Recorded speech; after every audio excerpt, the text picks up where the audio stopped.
Heart disease सुद्धा वाढण्याची शक्यता किंवा वाढण्याचं प्रमाण हे ब्रॉयलर चिकन खाल्ल्यानंतर हे वाढताना दिसतं. का बरं?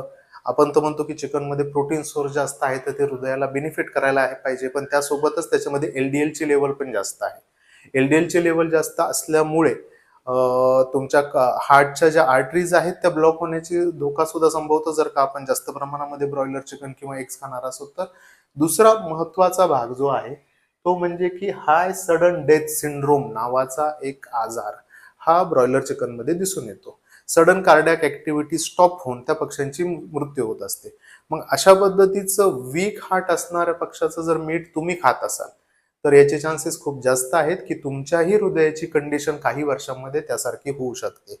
ऑलरेडी तुम्हाला हृदयविकार आहे किंवा हार्ट अरिदमिया आहे, हृदय रिलेटेड कोणतीही कंप्लेंट असेल, हाय ब्लड प्रेशर सारखी असेल, आणि तुम्ही जर का ब्रॉयलर चिकन सतत खाण्यामध्ये ठेवत